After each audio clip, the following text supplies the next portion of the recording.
ça sera en degrés. Intéressons-nous maintenant à la notion de vitesse angulaire et de vitesse linéaire. La vitesse angulaire, imaginons un satellite qui tourne autour de la Terre, donc il fait par exemple un tour chaque... Bon, un satellite, les unités de mesure, imaginons juste la roue d'une voiture par exemple, ou quelque chose comme ça. Il fait par exemple, on va choisir l'unité de mesure par exemple, rotation par seconde, donc un tour ou bien un tour par seconde. On peut choisir tour par minute, comme unité de mesure de la vitesse angulaire, la vitesse de rotation, qu'on note oméga en général. On peut s'intéresser à l'angle aussi, à l'angle parcouru par unité de temps. Donc par exemple, l'unité, ça peut être radian, radian par seconde. Voilà. Bien sûr, s'il s'agit de la vitesse de rotation d'un satellite autour de la Terre, l'unité de mesure, ça ne va pas être rotation par seconde. Okay, ça ne va pas être rotation par seconde. Ce sera peut-être, ce sera une autre unité de mesure. Donc, l'unité de mesure de la vitesse angulaire, comme défini ici, oméga, notez oméga, c'est état à l'angle parcouru, l'angle moyen parcouru par unité de temps. Admettons que la vitesse est constante. Hein. Si elle a parcouru 15 secondes, 15 radians en 18 secondes, et bien la vitesse angulaire, ce sera 15 sur 18 radians par seconde. Si elle a parcouru 15 radians en 18 secondes, et bien la vitesse oméga, c'est 15 sur 18, il faut faire le calcul, radians par seconde.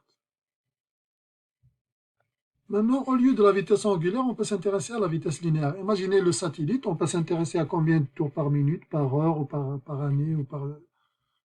Ça dépend de l'unité de mesure, mais on peut s'intéresser, si ce satellite était sur une ligne droite, combien aurait-il parcouru de kilomètres? C'est ça qu'on appelle la vitesse linéaire.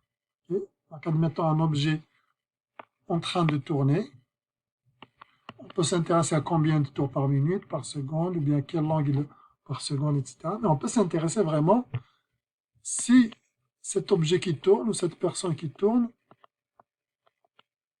si c'était linéaire, s'il était sur une ligne droite, combien il aurait parcouru par unité de temps? Quelle aurait été sa vitesse linéaire?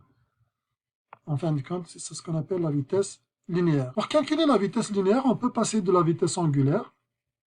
La vitesse angulaire, admettons quelque chose radian par seconde, et on utilise la conversion.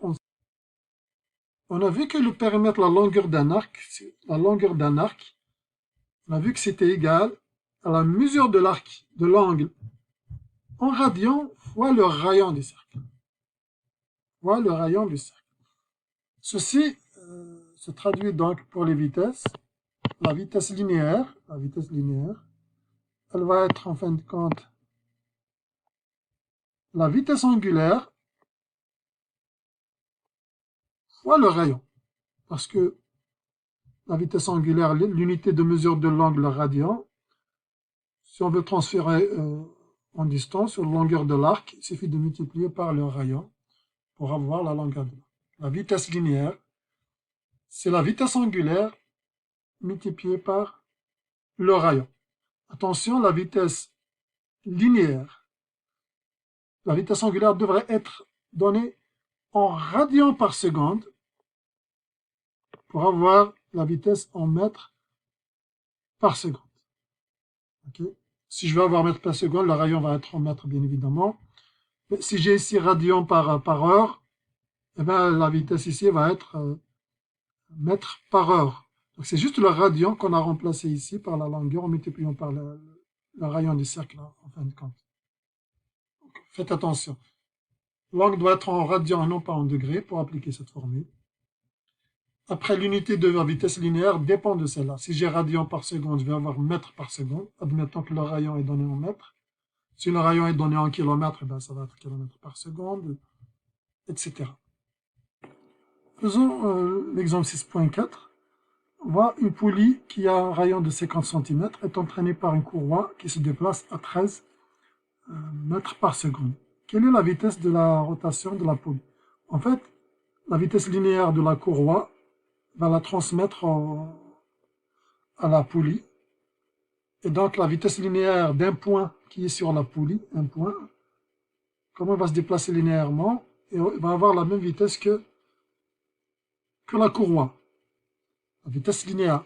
Comment traduire donc la vitesse de rotation? Il faut transformer la vitesse linéaire en vitesse angulaire, en vitesse de rotation.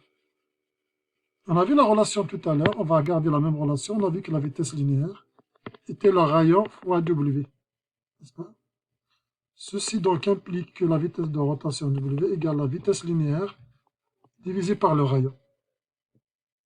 Il faut attention, la vitesse, c'est la vitesse ici, c'est 13 mètres par seconde. Le rayon, je ne vais pas écrire le rayon en centimètres, sinon je vais avoir mètre sur centimètre, c'est pas possible. Donc on divise sur le rayon qui est 0,5.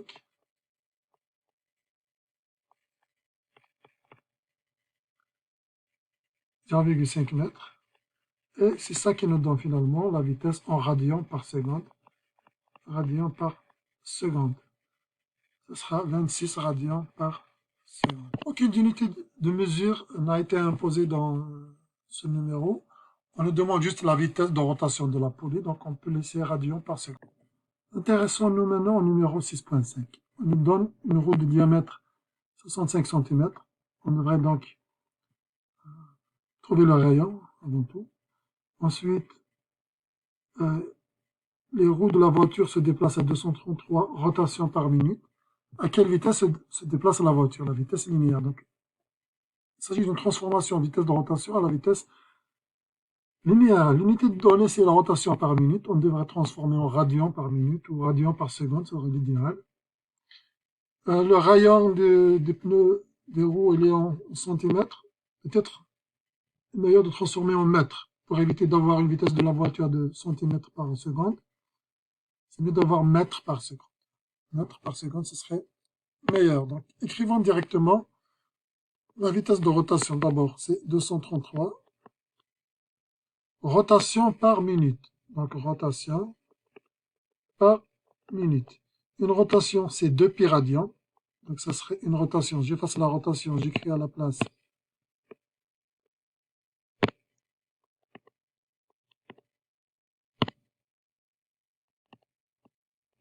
2 pi radians. Je suis toujours en radians par minute. Une minute, c'est mieux de passer à la seconde. Donc, une minute, c'est 60 secondes. On va diviser donc 60. Et là, on a l'autre vitesse en radians par seconde qui donne approximativement 7,76 ou 77 radians par seconde. On va transformer le rayon en mètres, 65.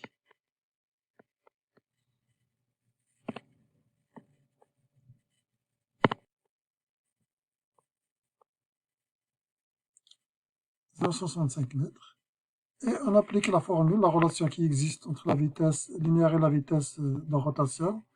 On a vu que c'était la vitesse de rotation fois le rayon, à condition que la vitesse de rotation soit donnée en radians par quelque chose. Si on a radians par seconde, le résultat donc sera mètres par seconde parce que le rayon il est en mètres. Ça donne, ici c'est 7,76 pi. Il me semble que c'était fois pi. J'ai fait exprès de laisser pi au lieu de transformer complètement en radians, mais vous pouvez le faire. Vous pouvez multiplier par 3,14 en cas de besoin. Ça sera correct également. Donc ça donne 7,76. Et si je reviens donc au rayon, parce que c'est le diamètre qui est donné, donc il faut diviser par 2, on obtient 0,325 mètres. Et la vitesse linéaire, dans ce cas-là, elle va être, on trouve 7,93 mètres par seconde. Aucune unité n'est imposée, donc il n'est pas la peine de transformer en kilomètres par heure, par exemple. Mètres par seconde, c'est une bonne unité de mesure pour la vitesse. Je vous demande quand même de faire un check pour les calculs que j'ai effectués dans ce numéro. Parlons maintenant des systèmes de poulies qui sont toutes reliées à une même courroie. La courroie se déplace à une certaine vitesse linéaire. Et bien, toutes les courroies, toutes les roues vont avoir la même vitesse linéaire. C'est clair? Sinon, ça va pas marcher, ça va pas tourner bien rond. En revanche, vu que les rayons sont différents ici, ils vont avoir des vitesses de rotation différentes. La même vitesse linéaire, mais vitesse de rotation différentes. Donc, quelle est la relation? Donc, étant donné que la vitesse linéaire, c'est la même, donc pour la première poulie, sa vitesse linéaire, on a vu que c'était le rayon fois sa vitesse de rotation, la vitesse angulaire. C'est pareil pour la deuxième roue, etc. Donc finalement, on a les proportions pour toutes les roues. Ils sont régis par ces propriétés. C'est que le rayon fois la vitesse de rotation de la première poulie égale le rayon de la deuxième fois sa vitesse de rotation, égale le rayon de la troisième fois sa vitesse de rotation, etc. On peut remplacer le rayon par le diamètre. On a toujours cette règle de proportion.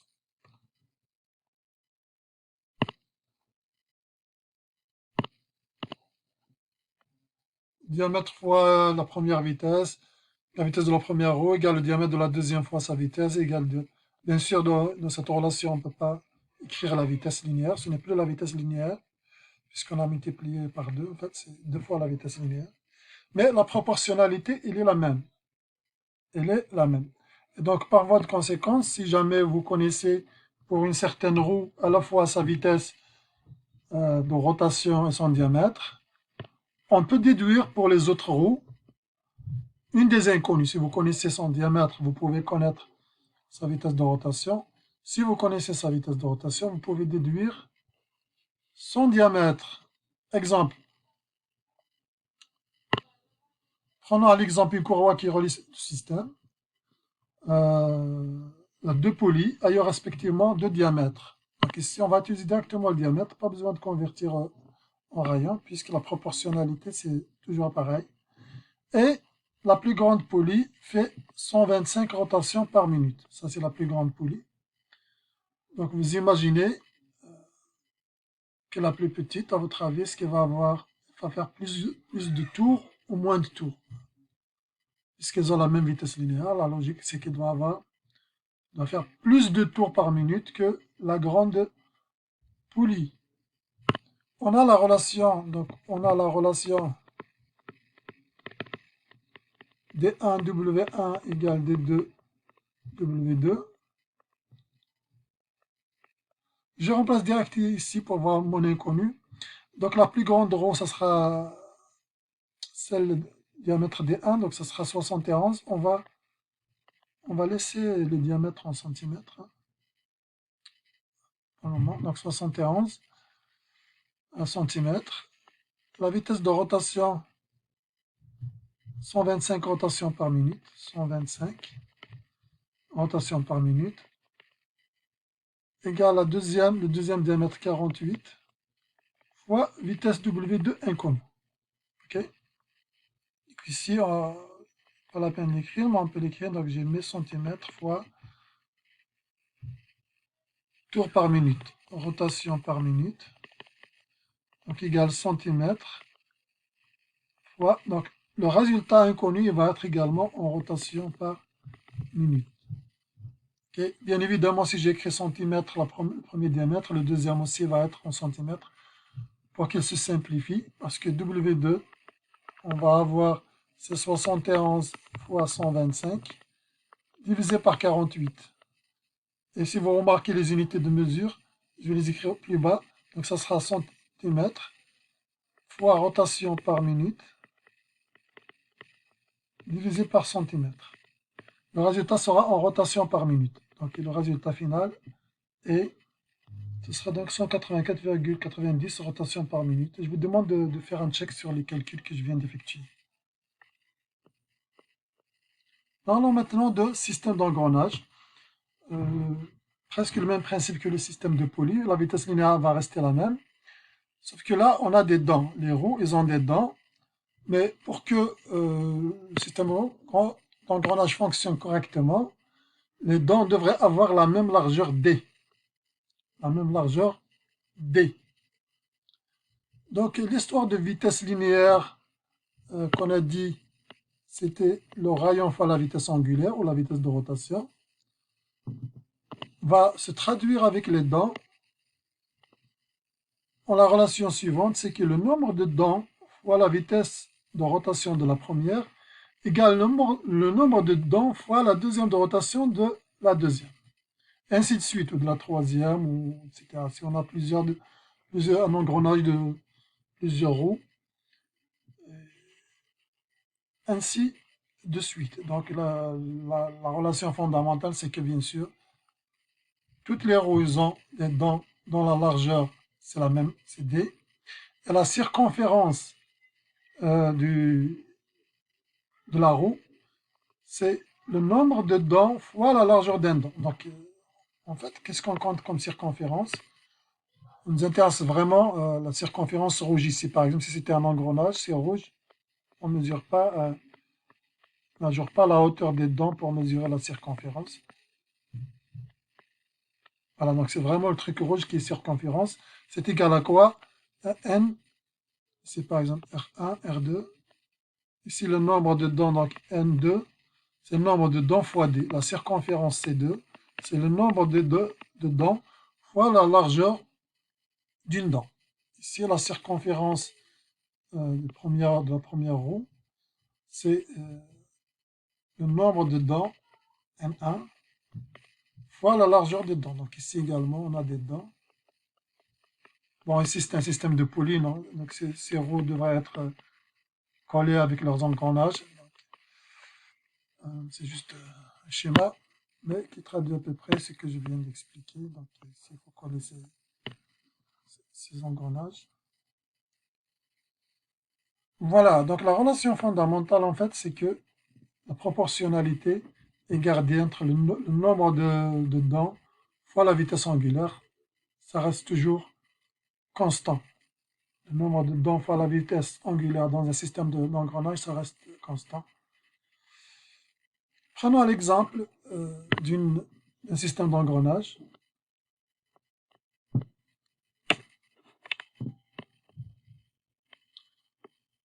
« 25 dents entre un numéro de 15 dents et un autre de 10 dents. Si la roue motrice tourne à une vitesse 11 rotations par seconde, quelle est la vitesse des deux autres? Bien sûr, dans ces proportions-là qu'on vient de mettre ici, dans cette relation, il suffit de connaître un des produits. Si on connaît l'un des produits, si pour une des roues, on connaît à la fois le nombre de dents et sa vitesse angulaire, pour toutes les autres roues, si vous avez juste une seule information, le nombre de dents, vous pouvez déduire sa vitesse angulaire. Si vous avez la vitesse angulaire, la vitesse de rotation, vous pouvez déduire le nombre de dents. Donc c'est ce qui se passe ici pour une des roues. On a la relation. On va simplifier, pas la peine de définir nos variables. La première roue, il a N1 dents, sa vitesse c'est W1, etc. Donc N1 D1.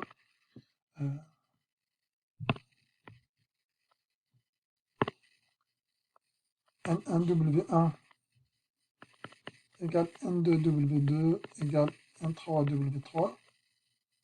N1 W1 c'est connu, donc c'est 25 dents fois 11 rotations par seconde. 11 rotations par seconde. Donc ça va être égal à 15 fois W2 égale à 10 fois W3. On déduit W2, l'unité de mesure, ça va être donc rotation par seconde.